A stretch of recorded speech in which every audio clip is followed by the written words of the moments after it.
La carrera de LeBron James no es solo una de las más largas de la historia de la NBA, también es una de las más impactantes. Las expectativas desde que llegó eran absurdas, y lo más increíble de todo es que las superó. MVPs, anillos, récords, remontadas imposibles, ha sido héroe, villano y leyenda, a veces todo al mismo tiempo. Pero lo que más sorprende es que, después de 2 décadas, todavía sigue escribiendo su historia. Este es el legado de LeBron James. Ponte cómodo, hazte unas palomitas, sácate una bebida y disfruta de una de las carreras más completas y legendarias de la historia de la NBA.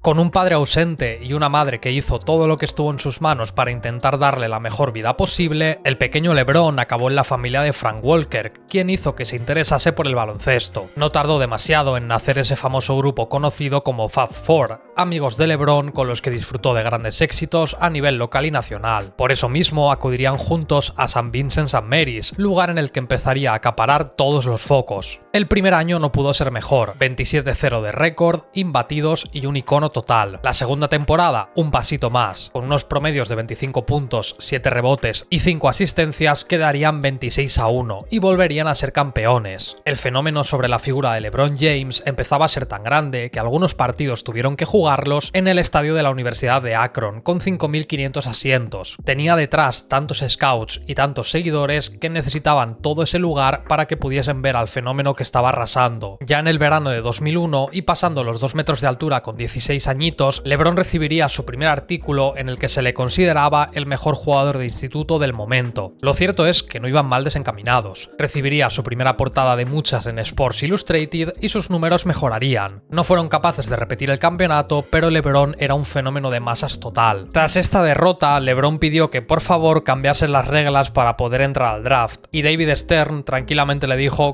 que no lo iba a hacer. Con unos promedios de más de 30 puntos, 10 rebotes, 5 asistencias y 3 robos, todo apuntaba en la misma dirección. LeBron era, con mucha diferencia, el mejor jugador de instituto, y ya estaba a la altura de los más grandes de la historia. Tal era la emoción con él y su figura que hasta las grandes cadenas como ESPN intentaron hacer negocio televisando sus partidos. Era extremadamente bueno, y solo jugadores como Karim tuvieron un impacto parecido. Su destino era dar el salto a la NBA en un año repleto de talento, pero en el que él era, con diferencia, al mejor jugador, y así se produjo. With the first pick in the 2003 NBA draft, the Cleveland Cavaliers select LeBron James.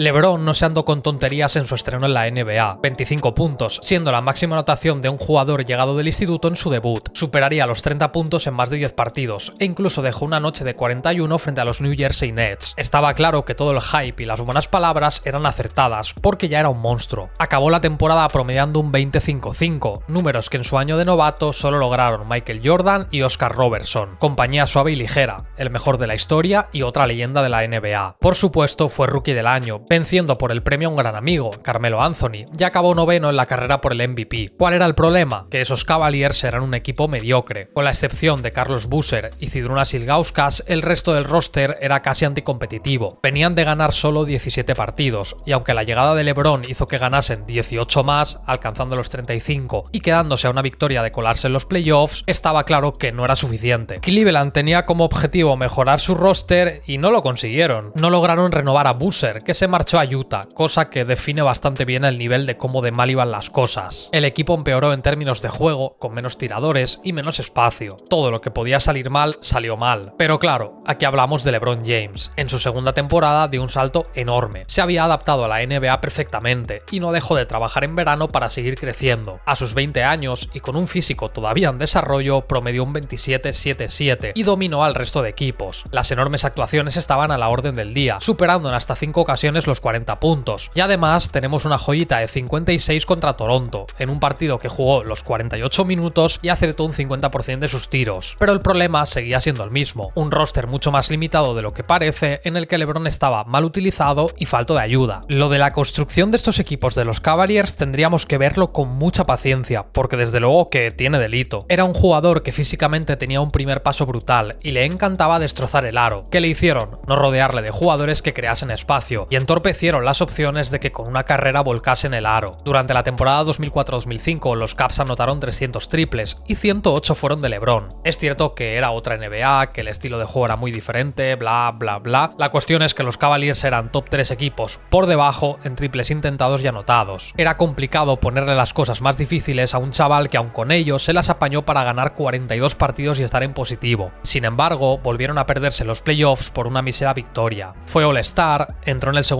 quinteto del NBA y ya fue sexto en la carrera por el MVP. El objetivo de Cleveland era rematadamente sencillo: aprovechar ese talento generacional, porque estaba claro que jugadores así aparecen una vez cada mucho tiempo. Para esa agencia libre hubo limpieza en la franquicia por fin. Despidieron a Paul Silas y al general manager, Jim Paxton. Llegaría Mike Brown, el actual entrenador de Sacramento, y con él Danny Ferry para el puesto de general manager. Por suerte para LeBron, esta persona sí tenía una ligerita idea de cómo construir un buen equipo. Aunque se le escaparon grandes agentes libres como Ray Allen, que por otro lado anda que no había que tener fe, llegarían Larry Hughes, Donnie Marshall y Damon Jones para cumplir una premisa que sería primordial en el resto de la carrera de LeBron. Para maximizar su impacto, la clave está en colocar a su lado tiradores capaces de aprovechar todos los espacios que ya generaba. Y vaya, si lo hicieron. En su tercera regular season, LeBron promediaría la mayor cantidad de puntos de su carrera, con 31,4, además de 7 rebotes y casi 7 asistencias. Claro, quedó segundo en la carrera por el MVP, y de hecho lo fue en el All-Star. Entró en el primer quinteto del NBA, y quedó muy claro para el resto del planeta que la NBA tenía su próxima cara de la competición. Todo el hype y marketing que se había construido durante años a su alrededor simplemente era real. Cada año era mejor que el anterior, y si bien destacó por las enormes anotaciones en múltiples partidos, también brilló en defensa. Con la energía de lo que era un chico de 21 años y sobre todo con un físico ya privilegiado y con mucho trabajo, daba la sensación de que LeBron podía hacer todo lo que se propusiese. Con ese físico privilegiado y también con su inteligencia ya tan temprana para entender el juego, podía o posicionarse bien y defender o simplemente correr como un loco y llegar a cualquier rival. En apenas 3 temporadas, los Cavaliers pasaron de ganar 17 partidos a 50. Mike Brown fue un grandísimo acierto como entrenador debutante, y estos Cavaliers se gustaban. Por eso, ante los Wizards de Gilbert Arenas y compañía, LeBron tenía una nueva prueba de fuego: demostrarle al mundo que podía trasladar todo lo que hacía durante el año al momento que de verdad importa. Para el primer partido se marcó un triple doble de 31 puntos, 11 rebotes y 11 asistencias. Sencillita victoria, claro que sí. Apostar contra LeBron no era una buena idea. De hecho, en el tercer partido de la serie lo volvió a demostrar: 41 puntos, 14 en el último cuarto y este fantástico game winner, el primero de su carrera en la postemporada.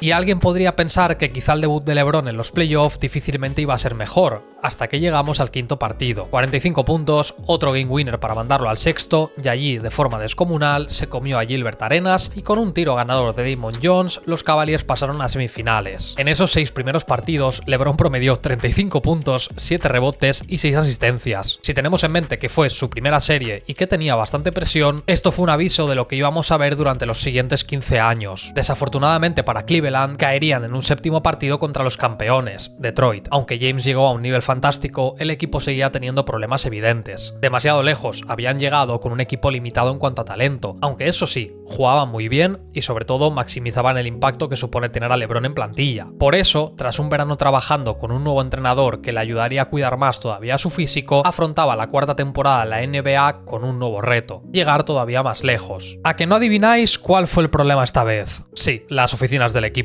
Estamos ya en 2006 y el roster se mantuvo prácticamente idéntico con la excepción de los rookies. Y como ya se vieron las costuras de un equipo en los playoffs anteriores, solo había una figura capaz de levantar este error. Por supuesto, LeBron volvería a firmar una temporada descomunal, repitiendo como All-Star, apareciendo en el segundo quinteto del NBA y quedando quinto en la carrera por el MVP. Se notó quizá que estos Cavaliers estaban más estudiados por los equipos rivales y de nuevo el talento más puro escaseaba. Aún así, se las ingeniaron para volver a lograr 50 victorias y se clasificaron como segundos del este. En la primera ronda, una barrida a los Wizards con un LeBron inmenso. Tras ello vencerían a los Nets y en las finales de conferencia esperaban los Pistons. En el primer partido de esta serie, LeBron se quedó en 10 puntos y fue muy criticado por pasarle el balón a Marshall, quien fallaría el tiro ganador. Tras esto, con un 0-2, Cleveland parecía estar completamente fuera, pero por supuesto contaban con el mejor jugador de la serie: 32 puntos en el tercero, 25 en el cuarto y eliminatoria empatada. Llegó entonces una de las mejores actuaciones de su corta carrera. Pudieron Pudiendo poner a su equipo 3-2 por delante, LeBron anotó 48 puntos. Y lo mejor fue la forma. Anotó los últimos 25 de su equipo, 29 de 30, venciendo la segunda prórroga. Con canastas de todos los colores, entró en trance y no tuvieron respuesta.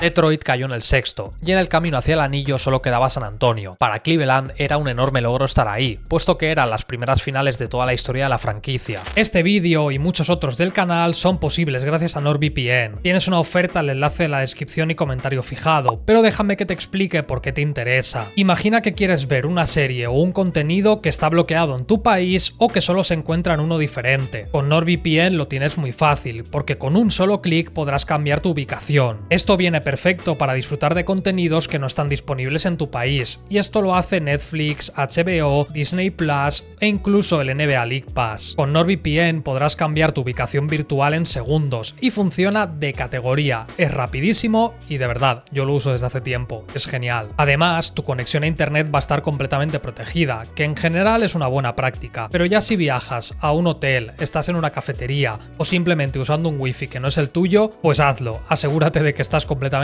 protegido por lo que pueda pasar. Desde el enlace que vas a encontrar en la descripción y comentario fijado vas a encontrar una oferta muy interesante. Puedes comprar 2 años y de mi parte tienes 4 meses extra gratis. Y si quieres probar el servicio y luego resulta que no te mola, no te convence, aunque ya te digo yo que lo va a hacer, pues oye, tienes una garantía de 30 días para devolverlo sin ningún tipo de compromiso. Muchas gracias a NordVPN por hacer posible este tipo de vídeos y en concreto documentales como este. Nos queda bastante por delante, así que ponte cómodo, gracias a NordVPN, y continuemos.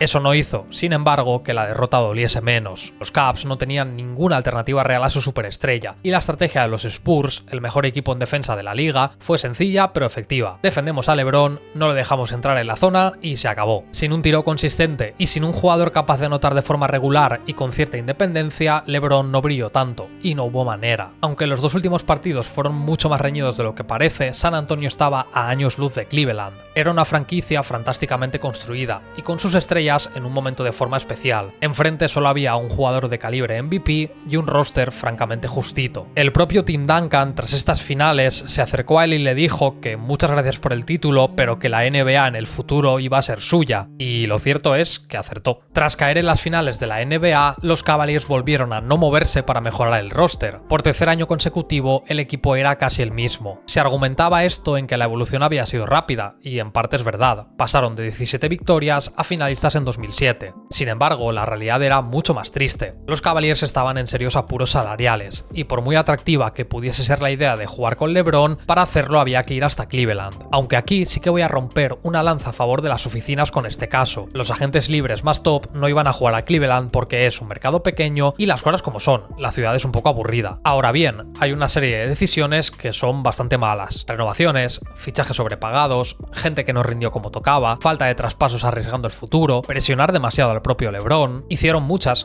cosas mal, y era su superestrella quien a base de talento y esfuerzo solventó los errores, pero todo tenía un límite. Por eso mismo fue gracioso que, tras estar sufriendo durante la temporada, hiciesen un traspaso que empeoró todavía más al equipo. Llegaron Ben Wallace, Delonte West, Wally Shieback y Joe Smith. Es decir, continuaron dinamitando el espacio que LeBron necesitaba para poder dominar con su estilo, y aun con ello se las apañó para promediar 30 puntos, 8 rebotes y 7 asistencias. Con 45 victorias, 5 menos que el año anterior, llegaron a la postemporada. Volvieron a vencer a los Wizards, que básicamente eran sus hijos, y en segunda ronda esperaban los próximos campeones, los Boston Celtics, que jugaban que daba gusto. Revisitando esta serie y sobre todo viendo ambas plantillas, creo que tiene mucho mérito, o demérito de los Celtics, que compitiesen tanto. Está claro que en un lado estaba LeBron James, quien construyó su leyenda a base de competir con equipos no tan potentes, y en el otro estaba un super equipo, desafortunadamente entrenado por Doc Rivers, pero es que menuda eliminatoria. Tras empezar perdiendo 2-0, empataron con 2 actuaciones fantásticas del protagonista del vídeo, 3-2, empate a 3 con otro show fantástico del Rey, y el séptimo partido esperaba. Sin embargo, aquí sucedió algo que pasa de vez en cuando. Pese a tener al mejor jugador de la eliminatoria, los Cavaliers perdieron. Como justo un año antes había sucedido, enfrente estaba un rival mucho más equilibrado y repleto de talento. Un solo jugador puede llevar al límite a una franquicia, pero no va a conseguir ganarles. Y por fin, con cierto sentido, tras todos estos fracasos, los Cavaliers hicieron cosas. Después de 5 añazos en la competición, le dieron a LeBron un base capaz de anotar y dirigir el juego del equipo. Mo Williams llegaba a los Cavaliers, y como si fuese magia, y no algo totalmente esperable, el equipo mejoró. Se colaron entre los 5 mejores ataques de la temporada, y ganaron 21 partidos más, alcanzando un récord de 66 victorias. Esto fue tremendo histórico para el equipo, ya que nunca habían pasado las 60. Con unos promedios de 28-7-7, una defensa espectacular y por supuesto siendo el líder indiscutible, LeBron se llevó su primer MVP. A los 24, y aunque estuvo muy cerca de lograrlo antes, por fin estaba en la cima del mundo. Con el mejor récord de la regular season y con una plantilla que ahora sí sacaba el máximo de él, esta vez parecía la buena. El objetivo era el primer título de los Cavs. Y si alguien dudaba todavía, destrozar a Detroit y Atlanta era una gran señal. Con unos promedios de 33 puntos, 10 rebotes y 7 asistencias entre las dos series, LeBron estaba alcanzando su mejor forma.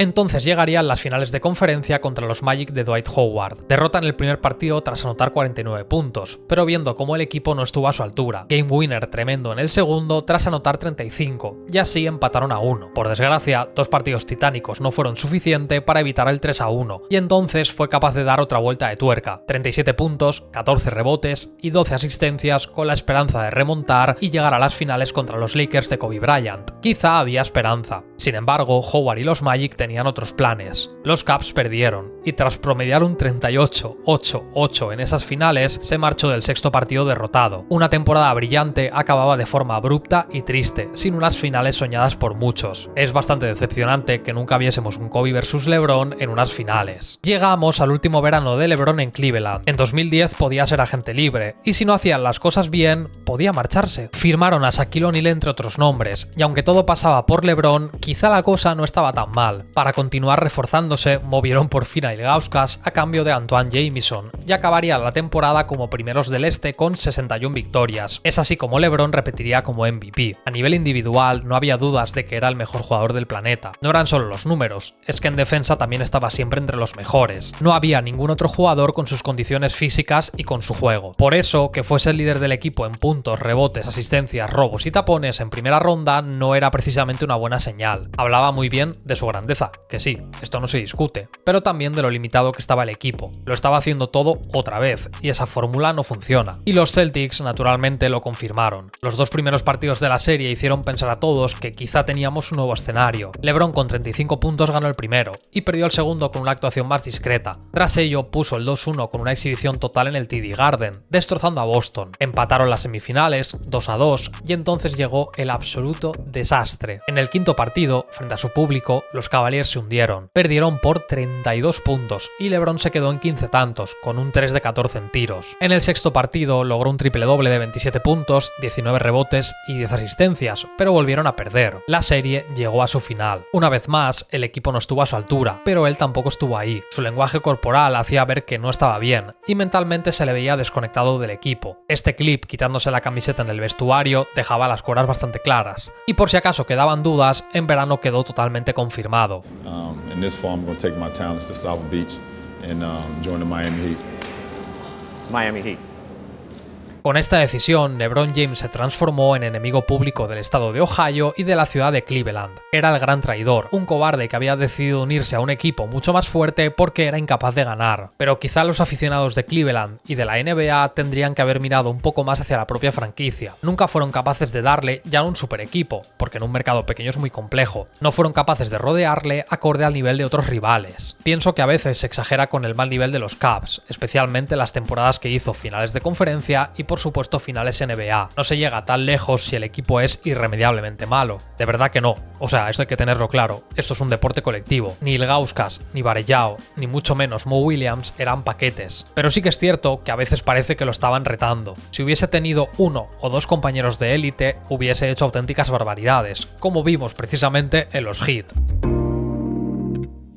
LeBron llegó a Miami como uno de los jugadores más odiados de toda la competición, junto a Wade y Bosh, que firmaron sus contratos un día antes y con ambos en una edad fantástica a nivel competitivo, formaron una plantilla que tenía muchas papeletas de ser histórica, pero también iban a ser una diana para el resto de los aficionados de la NBA. Tres de los mejores jugadores necesitaron juntarse en un mismo lugar para, en el caso de Wade, repetir anillo y para Bosh y LeBron ganar su primero. Desde el punto de vista de LeBron precisamente, la cuestión estaba en verse mejor acompañado. Quería un equipo más competitivo y capaz, menos dependiente de él. Pero para los aficionados de la liga esto estaba bastante feo. Por muy bonito que se quisiera vender, los Heat acababan de juntar a tres All-Stars en su prime, capaces de promediar más de 20 puntos por partido cada uno. El equilibrio de la liga tal y como se conocía estaba en peligro, y eso que no eran particularmente un equipo bien construido. La rotación era más bien precaria y de calidad justita, porque tener a estos tres en plantilla tenía un precio muy alto. La NBA es una liga de historias, y este escenario era perfecto. LeBron James estaba convencido de que iba a ganar múltiples anillos, y así lo llegó a anunciar en una de las presentaciones del grupo, mientras el resto del mundo quería verle caer por lo que se consideró un acto de total cobardía. El espectáculo estaba servido y la montaña rusa solo había hecho que arrancar, y para alegría de los haters no empezaron bien su andadura, no. Con un récord de 9 victorias y 8 derrotas, la tensión en el ambiente era palpable.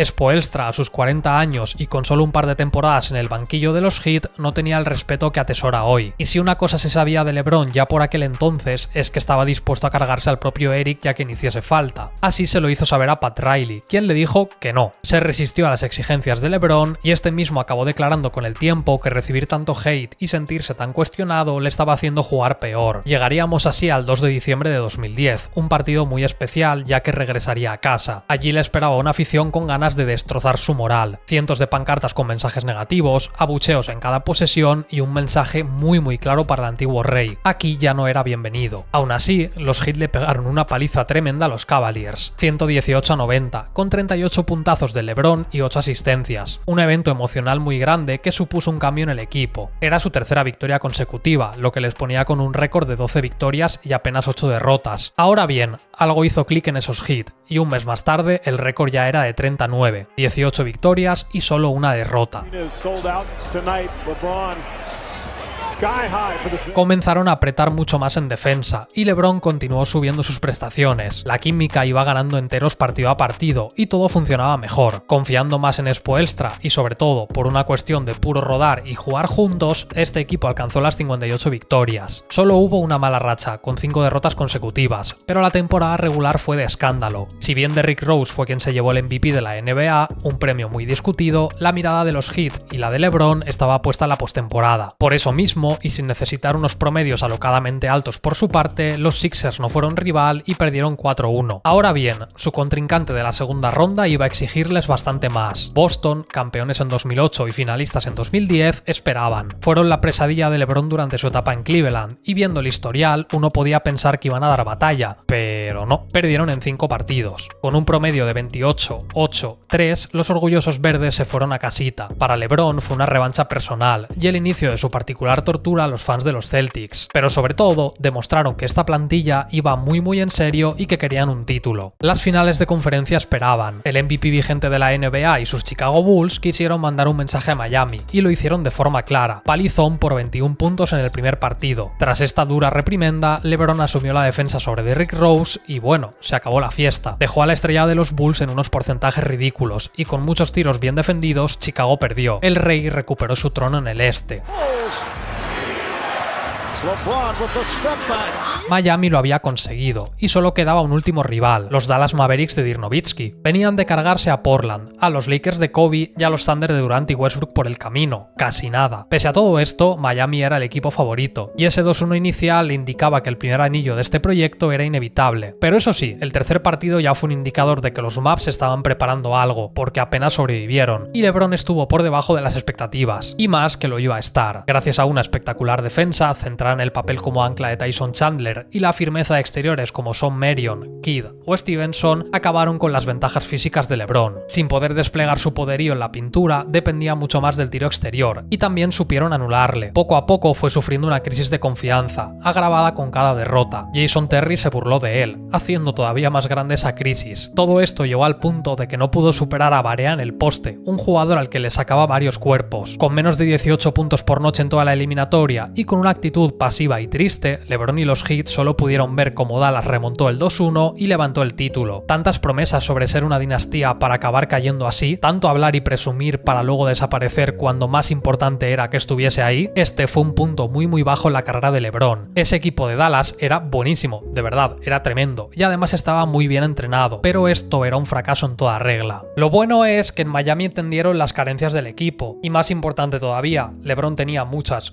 ganas de conseguir vencer. La temporada 2011-2012 empezaría más tarde como consecuencia del lockout y las negociaciones entre la competición y sus jugadores. En medio de este proceso, LeBron acudió a una leyenda para mejorar, Hakeem Olajuwon. Estaba decidido a tener el mejor año de su carrera hasta el momento, y también apostó por abandonar esa identidad de villano, porque le estaba impidiendo disfrutar del juego. Y claro, desde las oficinas de Miami también quisieron mejorar, añadiendo nuevas piezas al equipo y ajustando los roles en la plantilla. El objetivo era obtener la mejor versión de todo el mundo. Era la hora de implementar un nuevo sistema en el que cada jugador entendiese su importancia, su papel y diese lo mejor de sí. Arrancaron como un cohete gracias a los cambios implementados por Spoelstra, y gracias a unos promedios de 27 puntos, 8 rebotes, 6 asistencias y casi 2 robos, LeBron se alzaría con el MVP al final de temporada. Un récord de 46 victorias y solo 20 derrotas los catapultó a la primera plaza del este. Eran los favoritos para ganar el título, y esta vez las excusas no iban a servir. Así, los Knicks no fueron rival para un equipo que sabía perfectamente lo que estaba haciendo y que se sabía superior, pero Indiana iba a ser otra historia. En el primer partido, Chris Bosh se lesionó, y aunque salvaron la papeleta, la realidad es que los Pacers de Paul George se impondrían en los dos siguientes, con un Game 4 en casa que podía dejar la serie totalmente encarrilada. Es en estos momentos donde se construyen las leyendas, y LeBron no quería volver a fracasar. 40 puntos, 18 rebotes y 9 asistencias sirvieron para empatar la serie. Con ese cambio temporal al puesto de ala pivot, LeBron dejaría otros 30 y 28 puntos. Los Indiana Pacers cayeron en 6 partidos, y Miami avanzaría a las finales de conferencia. Aquí tendríamos otra de esas series para el recuerdo, con unos Heat que abrazaron los quintetos pequeños, golpearon primero y se pusieron 2-0. LeBron se fue por encima de los 30 puntos en las dos victorias, y aunque también rindió a un gran nivel en los siguientes, Boston se las ingenió para ponerse 2-3. El drama volvía a llamar a la puerta de los Heat, porque debían jugar un sexto y vital partido en el TD Garden, uno de los estadios más complicados. Aunque esta vez hubo una gran diferencia respecto a la temporada anterior, LeBron no iba a permitir a su equipo caer de nuevo.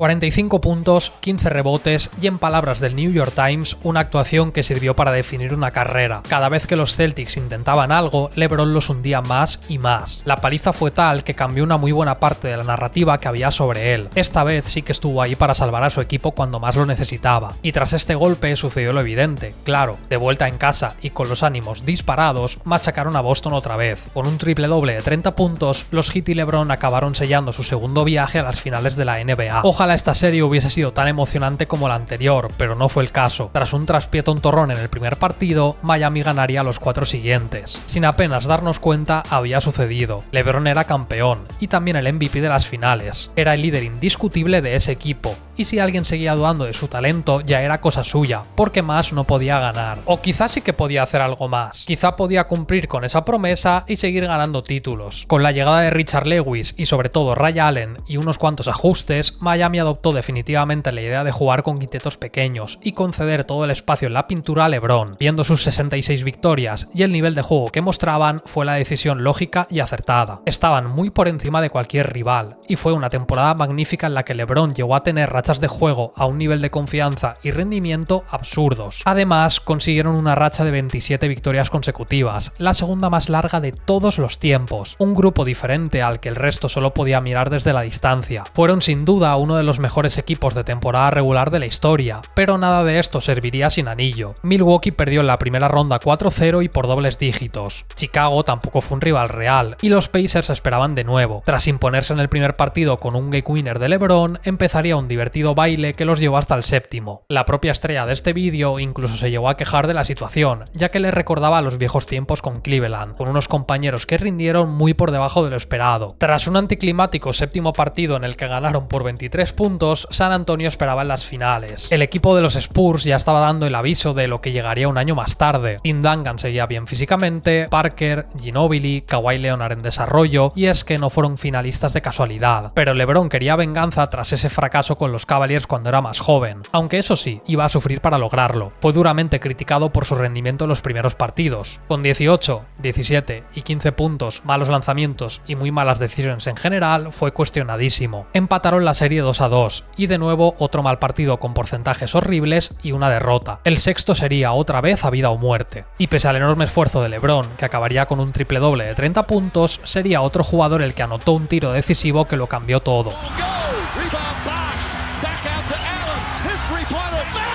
Aunque llegaron hasta ese momento gracias a varias canastas fundamentales de LeBron, los Heat empataron a 3 y eso que lo tuvieron muy chungo. Las dos palabras más bonitas del baloncesto, Game 7, volvían a repetirse. Con 37 puntos, 12 rebotes, 4 asistencias y varios momentos clave, los Heat volvieron a vencer. Ahora sí que no podían quedar dudas, ya que LeBron cargó con la responsabilidad de salvar a su equipo a lo largo de toda la postemporada, y su segundo MVP de las finales lo hizo brillar y destacar sobre el resto. Sufrieron y hubo momentos durísimos, pero LeBron no falló, y los Heat tenían su segundo título consecutivo. La última temporada de LeBron en Miami estuvo caracterizada por ganar menos partidos y algún récord individual, como los 61 puntos que le metió a los Hornets. Quedaría segundo por el MVP, perdiendo la batalla ante Durant, que por cierto, pedazo de temporada. A Miami por su parte se le veía menos dominante, y en buena parte fue por culpa de las lesiones, ya que tuvieron que probar hasta 20 quintetos diferentes por esta razón. Con un 38-6 de promedio se quitaron de encima a Charlotte, 4-0. Tras esto, con otros 30 puntos por noche del rey, Brooklyn desapareció. En esta serie incluso tuvo un partido de 49 puntos, pero en general se notó que el este continuaba siendo flojito. Indiana daría algo más de batalla, pero nada que ver con el año anterior. Tras perder el primer partido, ganaron 3 de forma consecutiva, perdieron el quinto y cerraron con una victoria por 25 puntos. Con esto, los Heat se transformaron en uno de los 4 equipos que logró alcanzar 4 finales de manera consecutiva, pero el reto que tenían por delante era mayúsculo. Unos Spurs que todavía eran mejores que los de la final anterior, con un nivel de juego altísimo y con ganas de impedir ese three-peat. Tras perder el primero, una gran actuación de LeBron con 35 puntos en el segundo les permitió soñar. Quizá podían hacerlo, pero no iba a ser sencillo. No obstante, Popovich tenía otros planes. Con un equipo más preciso y capaz, dispuesto a darlo todo, propinó 3 palizas a Miami. LeBron dejó buenas actuaciones pese a la defensa de Kawhi, quien precisamente se llevó el MVP de las finales por su trabajo sobre él. Simplemente el resto de la plantilla no estuvo a la altura. Ese equipo de San Antonio jugaba un baloncesto fantástico, y el título era suyo. Tras esta derrota, y con una plantilla que por edad y físico empezaba a alejarse de su prime, LeBron debía tomar una difícil decisión. Pese a todos los éxitos cosechados y habiéndose quitado ya la etiqueta de villano, aquella salida de Cleveland sentó muy mal a los aficionados de la NBA y a su propia ciudad. Era un traidor, aquel que abandonó al equipo tras fracasar y sin gloria alguna. La solución entonces estaba delante de sus narices. Debía regresar a casa y conquistar la NBA. Lo que nadie sabía en 2014 es que lo iba a hacer de la forma más épica posible.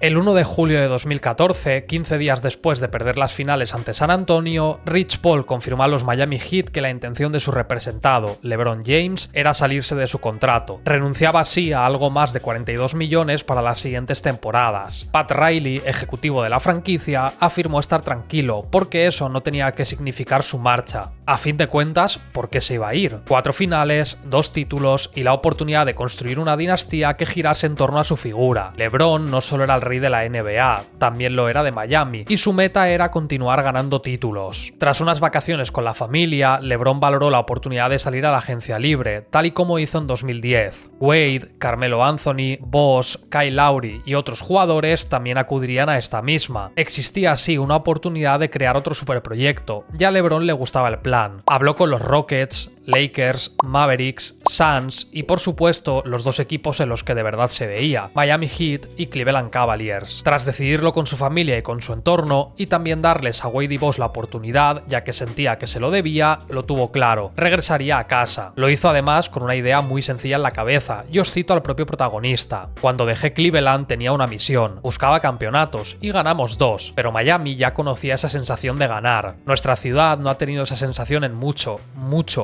tiempo. Mi objetivo sigue siendo ganar tantos títulos como sea posible, sin duda, pero lo más importante para mí ahora es devolver un trofeo al noreste de Ohio. Los Cavaliers tuvieron que hacer una serie de movimientos para generar espacio salarial, pero obviamente merecía la pena. Dejó atrás Miami y se enfrentaba a un reto enorme del que era consciente. Al contrario que en 2010, se incorporaba a un equipo en el que un jovencísimo Kyrie Irving era All-Star por segunda ocasión consecutiva y en el que apenas iba a encontrar apoyos. Era un desafío al que esta vez sí la franquicia respondió. Un mes más tarde, y como señal de que estaban dispuestos a corregir los errores del pasado, traspasaron parte de su núcleo joven por Kevin Love, la estrella de los Timberwolves. En aquel momento era considerado un jugador de élite, el mejor ala pívot de la competición. Se unía así a LeBron y al recién renovado Kyrie, con el objetivo de lograr un anillo. Con David Blatt como entrenador, un trío de estrellas recién configurado y una plantilla de secundarios que pudo ser mejor, estos Cavaliers echaron a andar. Rápidamente se vio que todo iba a pasar por LeBron, y quien pagó más caro ser la tercera estrella fue Love. El equipo arrancó lento y llegaron a estar 19-20, por debajo del 50% de victorias. También hay que decir que esto coincidió con la lesión más larga de LeBron hasta el momento. En este proceso llegaron J.R. Smith,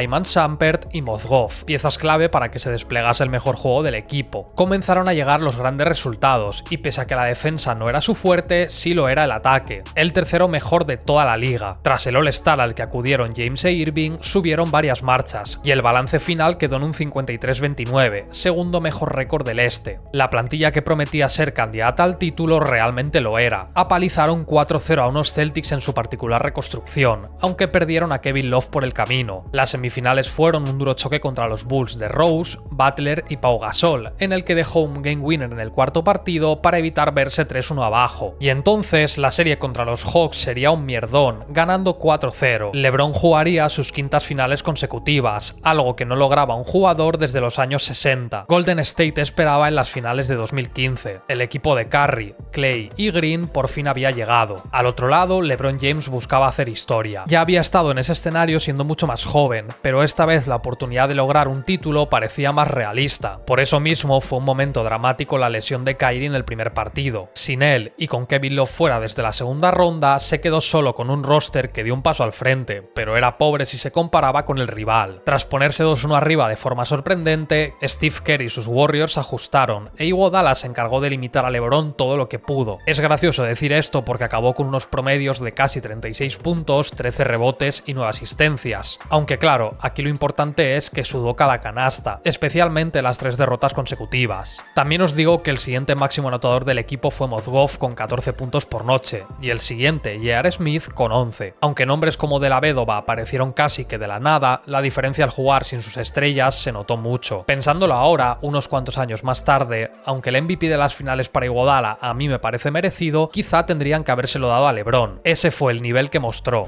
I didn't win a championship, but I've done a lot of good things, in this first year back, and hopefully I can continue it. Tras la dura derrota, estaba claro que los Cavs iban a volver. Fueron un equipo tremendo, con alguna que otra limitación, pero con esa versión de LeBron, algo de suerte y un par de ajustes, volverían más fuertes. Con un récord de 30 victorias y solo 11 derrotas, David Blatt fue despedido. Una noticia que sorprendió al mundo si se tenía en cuenta todo lo que había logrado hasta el momento. LeBron, que ya había tenido problemas con sus entrenadores previamente, fue señalado como el culpable. ¿Estarían sus manos manchadas de sangre? Pues seguramente sí, ¿para qué nos vamos a engañar? Como sucedió en su primera etapa y posteriormente en Miami, nada se hacía sin su permiso. La cosa aquí es que Tyronn Lue llegó y el equipo mejoró bastante. Se ocupó de que tanto Love como Irving tuviesen mejores oportunidades en los esquemas del equipo. LeBron era el sistema, pero las piezas a su alrededor podían brillar más. Trabajaron y no poco en defensa, pasando de ser una de tabla media-baja al top 10 de la competición. Nombres como Smith, Tristan Thompson, Shumpert o Fry encontraron su papel. Y por supuesto, y esto es lo más importante, el equipo ganaba mucho. 57 victorias y solo 25 derrotas, un balance mejor que el año anterior, con unos promedios de 25-7-7 que le sirvieron para volver a estar en las conversaciones por el MVP, y mucho mejor acompañado, estos playoffs esperaban. Quizá podía haber dudas tras el fracaso de la temporada anterior, pero el objetivo para este año iba a ser alcanzar el tan ansiado anillo. Los Detroit Pistons no fueron rivales en la primera ronda. Con menor dependencia de LeBron y saliendo a relucir especialmente Irving, lograron pasar la eliminatoria en 4 partidos. Eran mucho mejor equipo que ellos, y se vio de forma clara en pista. Mismo destino corrieron los Hawks. Con un juego menos brillante y sin Korver, se notó que no iban a ser rival desde el inicio. LeBron seguía intratable, promediando un 28-9-7, mientras que Love e Irving, sanos y con ganas, apoyaron sobradamente al Rey. La defensa de los Cavs fue particularmente sólida y detuvieron a Millsap y Horford. En las finales de conferencia chocarían con los Raptors de DeRozan y Lowry. Aunque les pegaron 2 palizas en casa, no fueron capaces de vencer en Toronto. En el quinto llegó un severo correctivo, ganando por 38 puntos. Con la moral destruida y pese a jugar en Canadá, volvieron a vencer por 26 y sellaron su ticket a las finales de la NBA. El equipo del 73-9 esperaba. Si el año pasado Golden State ya había sido un gran rival, este año eran todavía mejores. Todo comenzó como parecía que iba a ser: 2 palizas de los Warriors y un desastre para Cleveland. No tenían respuesta ante un equipo que se sabía muy superior. No encontraron su juego, mientras que desde el otro lado les arrollaron.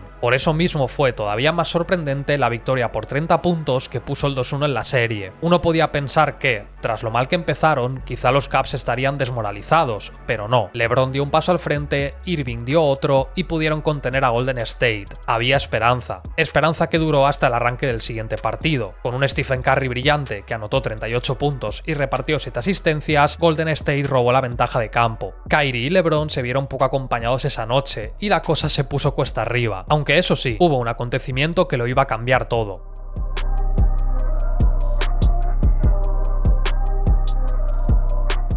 Este altercado entre Green y LeBron acabó en la suspensión de Draymond para el quinto partido. Tal y como le sucedió a ellos en 2015, ahora su rival vería cómo una de las estrellas estaba fuera de la ecuación. Solo había un pequeñito detalle de nada. Ningún equipo en toda la historia había remontado un 3-1 en contra durante las finales. Pero la historia está para escribirse de nuevo, ¿no? Con una actuación sensacional de LeBron y Kyrie, ambos con 41 puntos cada uno, forzaron el sexto partido. Se notó muchísimo en defensa la ausencia de Green, así que las finales volverían a Cleveland. Con este gran impulso, parecía cantado que iban a forzar el séptimo, y así sucedió. Otra actuación tremenda de LeBron, con otros 41 puntos, supuso el empate. A esto hay que añadirle 8 rebotes y 11 asistencias, haciendo prácticamente de todo. No iba a caer de nuevo, y el esfuerzo sobrehumano que estaba haciendo tendría premio, un Game 7 con todo en juego. Teorías de la conspiración a un lado, este fue el pico de la NBA moderna. 2 equipos fantásticos con una carga narrativa espectacular, enfrentándose a partido único por el título. Con los nervios a flor de piel se pudo notar toda la tensión que había. La mayor ventaja en todo el partido fue de 7 puntos para los Warriors y llegaron 75-76 al último cuarto. A falta de 2 minutos, el marcador continuaba empatado. Se iba a decidir en un final dramático, mucho más de lo que cualquier guionista podía escribir.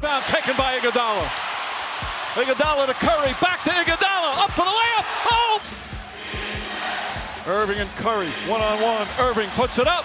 It's good. El tapón de LeBron a Iguodala es una de las jugadas más recordadas de estas finales. Andre pudo poner por delante a Golden State, pero ese monstruoso momento cambió totalmente el rumbo. Un minuto más tarde, la daga de Kyrie sobre Curry les daba 3 valiosísimos puntos de ventaja que acabaron determinando el partido. Con un triple doble y un rendimiento fantástico a lo largo de la eliminatoria, LeBron logró su tercer MVP de las finales. Aunque esta vez su reconocimiento individual era lo de menos. Por primera vez, el equipo de Cleveland era campeón de la NBA. Dio igual que fuese el primer jugador en liderar las 5 estadísticas principales, porque había cumplido su promesa. I set out a goal 2 years when I came back to bring a championship to this city. I gave everything that I had.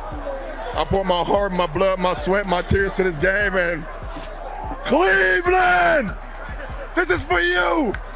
LeBron había cumplido con su propósito, pero estando ahí, con un equipo campeón y con ganas de seguir compitiendo, ¿por qué no buscar revalidar el anillo? Serían favoritos en el este, aunque era evidente que su rival sería Golden State. Acababan de firmar a Kevin Durant, un movimiento que sacudió toda la NBA. Arrancaron la regular season como un cohete, posicionándose como los claros favoritos de la conferencia. Sufrieron alguna derrota por el camino, y una en particular que desató la polémica. Tras caer ante los Pelicans sin Anthony Davis, LeBron explotó en una entrevista y criticó el trabajo que se venía haciendo desde las oficinas. Su sensación era que todo el juego dependía demasiado del Big Three y pidió refuerzos para ser campeones de nuevo. También hay que decir que esto llegó en un momento en el que perdieron 6 de los últimos 8 partidos. Quizá por manifestarlo o quizá porque simple y llanamente no confiaba en su plantilla, las cosas fueron todavía peor. El equipo se desplomó, sobre todo en el costado defensivo, y perdieron 10 de sus últimos 20, lo que provocó que quedasen segundos de conferencia. Las dudas estaban ahí, porque no fueron tan dominantes como el año anterior. Ahora bien, si querían competir en la postemporada, la historia debía ser otra, especialmente si querían ganar a estos Warriors. Y más o menos lo fue. Indiana cayó en primera ronda 4-0, aunque con esfuerzos titánicos de LeBron. En el tercer partido tuvieron que remontar una desventaja de 25 puntos, y se marcó un triple doble de 41 puntos, 13 rebotes y 12 asistencias. Toronto perdió también 4-0, en una serie un tanto descafeinada y marcada por las palizas del segundo y tercer encuentro. Los Celtics esperaban en las finales de conferencia. Tenían la ventaja de campo tras acabar primeros la temporada regular, pero notaron, y no poco precisamente, la ausencia de Isaiah Thomas. Solo con Smart, un suplente Jaylen Brown, Bradley y compañía no fueron rivales para un equipo mucho más experimentado. En esos 9 partidos, los promedios de LeBron superaron los 32 puntos, 8 rebotes y 7 asistencias, además de 2 robos y 1,5 tapones. Una versión superlativa y dominante, justo para llegar al mejor momento, las finales de la NBA. Entonces se enfrentaron al super equipo de los Warriors con Durant, ganaron, otra coronación gloriosa para LeBron y todos felices y comieron perdices. No hubo color entre un equipo y otro. Golden State reventó a Cleveland, algo bastante previsible. El primer partido fue un aviso de lo que llegaría, un 38-8-8 de Durant con paliza para Golden State, que devolvió la realidad a los Cavs. En el segundo partido, misma historia, y en el tercero pudieron impedir la derrota, pero Durant hizo daño donde más duele.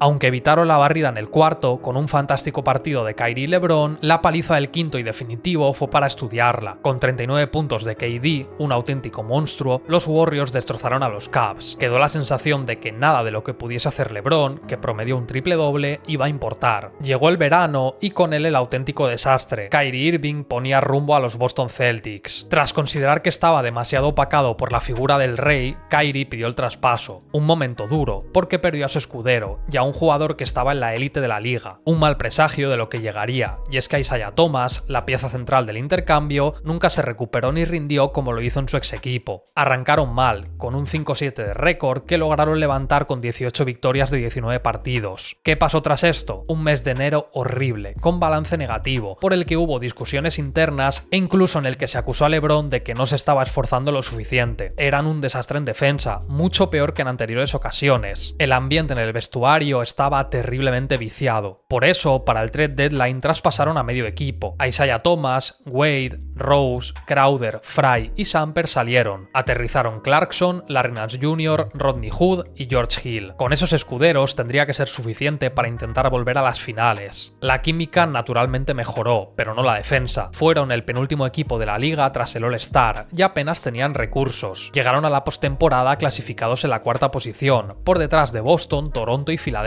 Sin Kyrie y con muchos más problemas, necesitaban un milagro. Para desgracia del resto de equipos del este, estamos charlando sobre LeBron James, un jugador que estaba decidido a volver a las finales. En otras condiciones, estos Cavaliers hubiesen caído mucho antes. Sin embargo, íbamos a contemplar historia en directo, a un jugador cimentando su legado. La primera ronda contra los Pacers de Oladipo se las iba a traer. Empezaron perdiendo, respondió LeBron con un colosal segundo partido y un game winner en el quinto. Fueron apalizados en el sexto y sobrevivieron al séptimo. Un debut muy duro, que no ilusionó a nadie y que solo hacía temer lo peor frente a Toronto. Irónicamente, los Raptors sufrirían una humillante barrida. Remontada en el primero, paliza en el segundo, otro impresionante game winner en el tercero y otra paliza gigantesca en el cuarto. Con unos promedios de 34-8-11, el Rey estaba más decidido que nunca a colarse en las finales. Pero para ello debía superar a unos Celtics sin Kyrie Irving ni Gordon Hayward. Tras perder los dos primeros fuera de casa, empataron la eliminatoria a 2. Volvieron volvieron a caer en el quinto, estando contra la espada y la pared. Ahí la experiencia hizo lo suyo, y LeBron jugó 2 partidos espectaculares, 46-11-9 en el sexto y 35-15-9 en el séptimo para vencer. Tras 2 séptimos partidos y actuaciones titánicas, lo habían conseguido. Iban a ser sus 8ª finales consecutivas y un 4-4 para el equipo. No voy a hacer la broma de que ganaron estas finales otra vez, pido perdón. LeBron lo dio todo en el primer partido, dejando una de las mejores actuaciones individuales de siempre, 51 puntos, 8 rebotes y 8 asistencias. Todo para que a J.R. Smith se le apagase el cerebro en la última posesión y nos regalase uno de los mejores memes de la historia del baloncesto. El partido se fue a la prórroga y perdieron. Tras este fatídico resultado, LeBron le pegó un puñetazo a una pizarra y se destrozó la mano. A lo largo de la serie se le vio jugar más y más cerca del aro. Tiraba menos porque no podía hacerlo bien. Con un Durant colosal y un equipo muchísimo mejor enfrente, fueron barridos 4-0.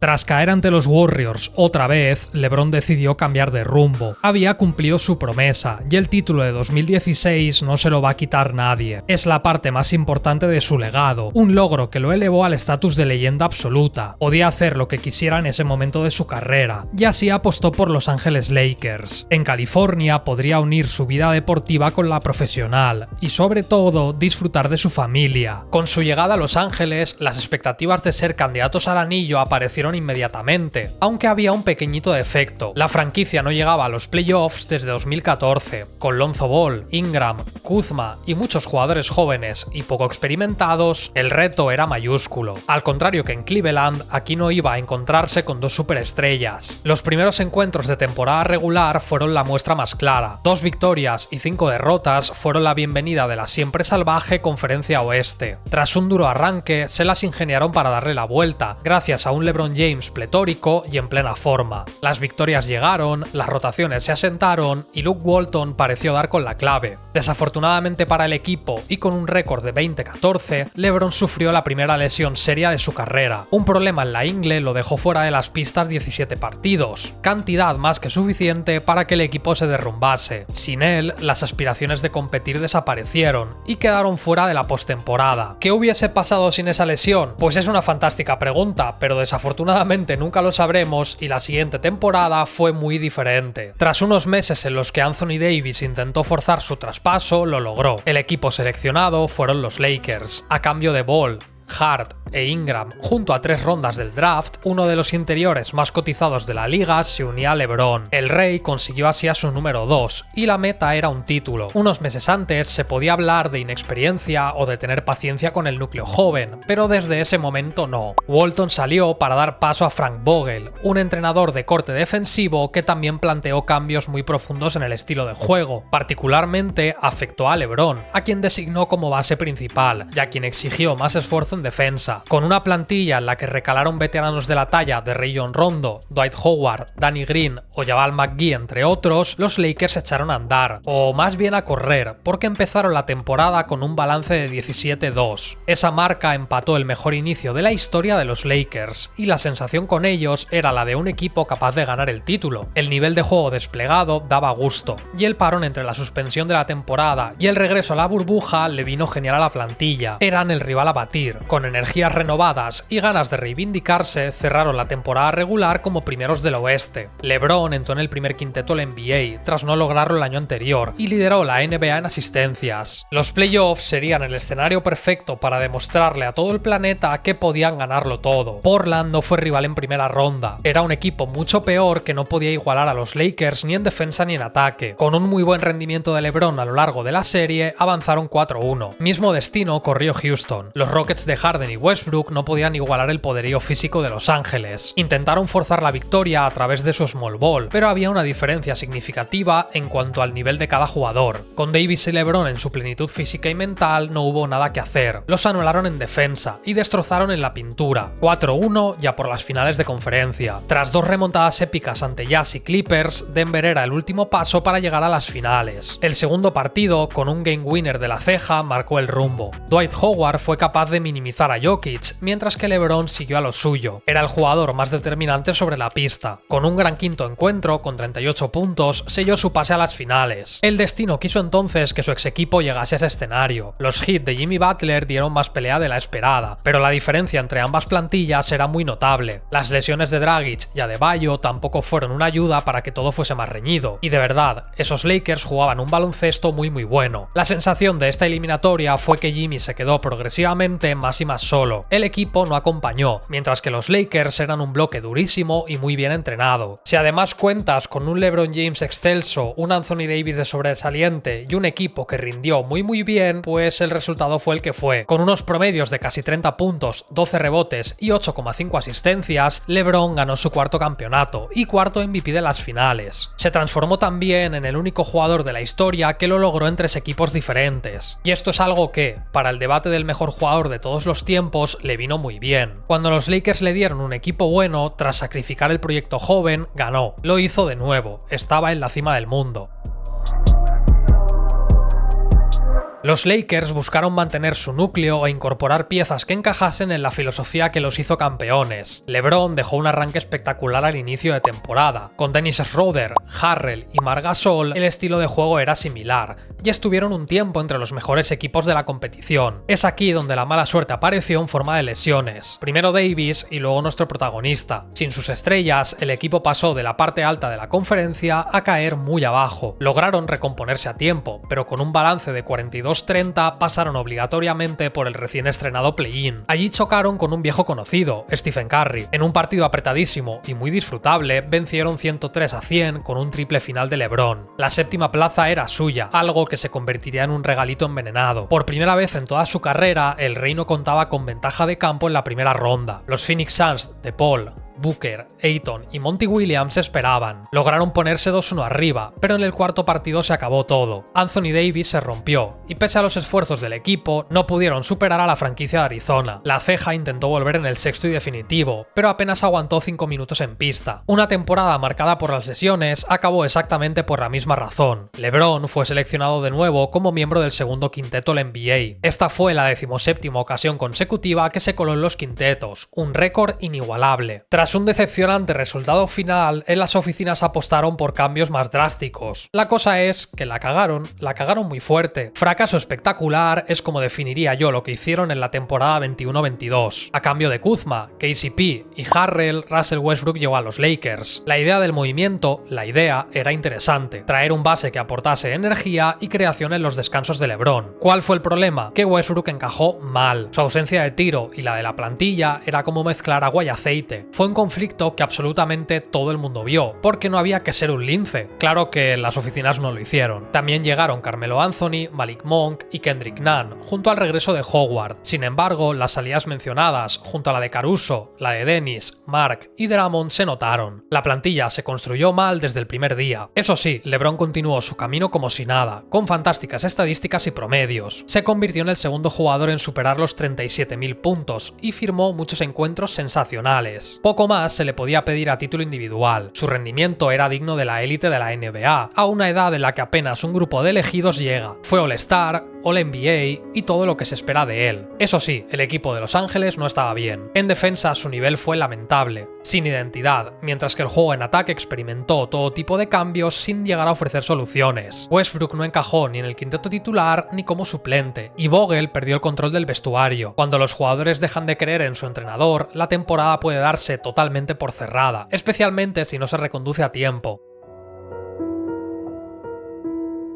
Todos estos dramas internos y las lesiones hicieron que los Lakers no estuviesen cerca de clasificarse a los playoffs, ni play-in directamente, eliminados. Russell dejó una de las peores temporadas de su carrera, y Frank Vogel fue despedido. Ambos fueron utilizados como chivos expiatorios, los culpables de un año malísimo. El balance de LeBron en los Lakers empezaba a ser doloroso, sin clasificarse a los playoffs, título, primera ronda, sin clasificarse. Hacían falta cambios más grandes. Tras renovar con el equipo, llegaron jugadores más jóvenes y con otra mentalidad para intentar cambiar el rumbo. Por desgracia, el problema central seguía dentro. Westbrook no pudo ser traspasado y arrancaron el año con un emocionante 2-10 de récord. El equipo no mejoró en cuanto a sensaciones y una lesión de Davis en diciembre hizo que saltasen las alarmas. En enero estaban en la 13ª posición. La sensación fue que, por segundo año consecutivo, la temporada se iba a la basura. LeBron adelantó a Karim como máximo anotador de la historia, pero estaban muy lejos de ser competitivos. 3 días más tarde, Pelinka obró un milagro. En un traspaso a 3 bandas, D'Angelo Russell, Hachimura, Vanderbilt y Beasley llegaron al equipo, jugadores que encajaban mucho mejor en la plantilla, pero sobre todo, Westbrook salió y el equipo automáticamente mejoró. No fue magia ni nada parecido. El ambiente estaba muy viciado y eran piezas que de verdad podían funcionar. La defensa mejoró. El spacing era mucho mejor y todo evolucionó. Con un balance final de 17 victorias y 7 derrotas, remontaron y volvieron a clasificarse al play-in. Tras superar a Minnesota, los Lakers firmaron una postemporada muy meritoria. Unos jovencísimos Grizzlies perdieron 4-2. Hubo mucho trash talk y declaraciones cruzadas, pero la falta de experiencia de Memphis se notó y la tendencia de ambos equipos era radicalmente diferente. En uno de los partidos de la eliminatoria, LeBron firmó el primer 20-20 de su carrera. Con trabajo y esfuerzo superaron a los Osos y las semifinales ya estaban ahí. Steph era otra vez el rival. Los vigentes campeones iban a ser un duro escollo en el camino, aunque estaban preparados. La serie de Anthony Davis fue descomunal y el equipo de Kerr nunca encontró la respuesta. En defensa lograron limitar a Curry, mientras que Klay jugó una muy mala serie. LeBron apareció en los momentos más importantes y en líneas generales fueron mejor equipo. Con un 39-9 en el sexto y definitivo, LeBron y los Lakers avanzaron a las finales de conferencia y aquí se acabó el camino. Los campeones les barrieron. Jokic hizo lo que le dio la gana contra Anthony Davis. Jamal Murray jugó una de las mejores series de su carrera. Mike Malone hizo papilla a Darvin Ham, que mucho logró con lo que había. Aunque fueron partidos apretados, el nivel de esos Nuggets fue colosal. 4-0 y de vacaciones. Tuvo mucho mérito realmente que lograsen darle la vuelta al rumbo de la temporada, pero su tope estuvo aquí.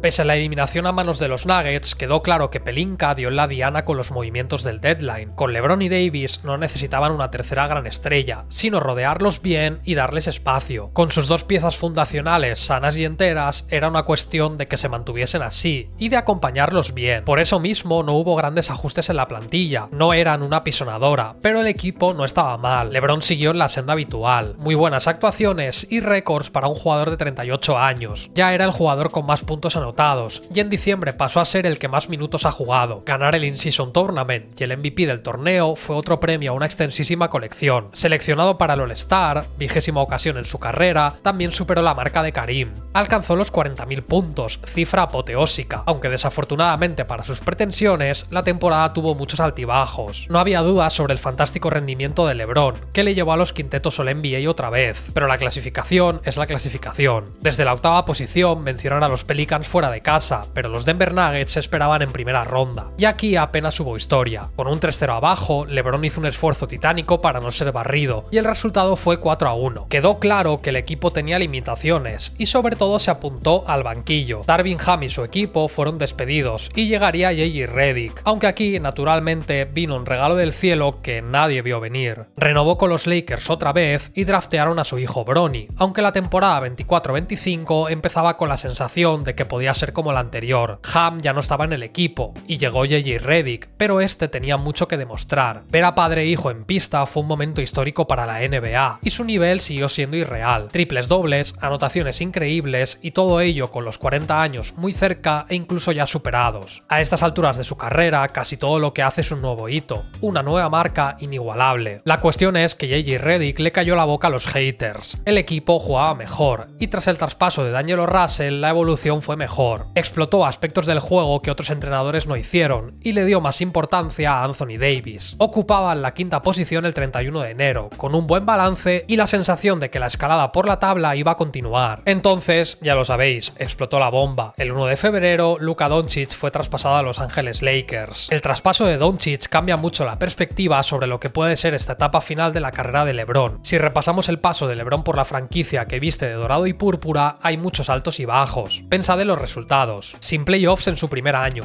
campeón en el segundo, eliminado en primera ronda, sin playoffs, finales de conferencia, eliminado en primera ronda y otra vez eliminado en primera ronda, esta vez a manos de Minnesota. El Rey venía de 8 finales de la NBA consecutivas, 3 títulos y sobre todo de vivir en una conferencia este mucho más tranquila y sencilla. Y en los resultados se puede ver, nunca había caído en primera ronda, ni había sido barrido, y en apenas estos años en los Lakers ha vivido ambas cosas. El título de 2020 formará parte de su historia personal y la de los Lakers, porque fue una hazaña muy valiosa, pero los fracasos de 2021 y 2024, pero sobre todo el desastre de 2022, dolieron. Caer contra el campeón no es terrible, pero son varios tropiezos consecutivos que pesan. ¿Se equivocó entonces al ir a los Lakers? Bueno, pues si solo pensamos en ganar títulos, sí. Podría, por ejemplo, haber firmado contratos más bajos de 1+1 e ir de un equipo a otro, pero ese no es su estilo. Desde este punto hay que tener en cuenta dos cosas. La primera, y la más importante, es que LeBron fue a los Lakers no solo por el equipo, sino por estar en California, en Hollywood, tener sus negocios, su vida personal, su familia y todas estas cosas. La segunda es clave en lo deportivo, y es que Luka Doncic lo cambia todo. Tener a alguien como Luka al lado va a hacer que, por primera vez en más de 2 décadas, LeBron sienta que puede dar un paso al lado y confiar. Y si pensamos más en el futuro, quizá pueda extender su carrera varias temporadas, siempre que el físico lo acompañe. En esos posibles años venideros, muy mal lo tienen que hacer los Lakers para no ganar algún que otro título, y eso que siempre hay grandes equipos frente a los que competir. Lo que ha quedado claro es que cuando peor pintaban las cosas y parecía que a los 40 años el fin podía estar cerca, LeBron ha encontrado un gran compañero con el que poder estirar su carrera y seguir ganando. Lo veremos con el tiempo, porque todo esto es ver cómo la historia se construye. Si has llegado hasta el final de este vídeo, supongo que muchas gracias. Con LeBron James estamos viendo algo único, algo que jamás se va a repetir. Yo no sé cuándo se va a retirar, pero durante más de 2 décadas ha construido su historia, y lo que más me sorprende es que lo sigue haciendo. Si te ha molado esto, espero que disfrutes de otros vídeos de este canal, te dejo uno en pantalla y por mi parte me despido. Un saludo y hasta la próxima.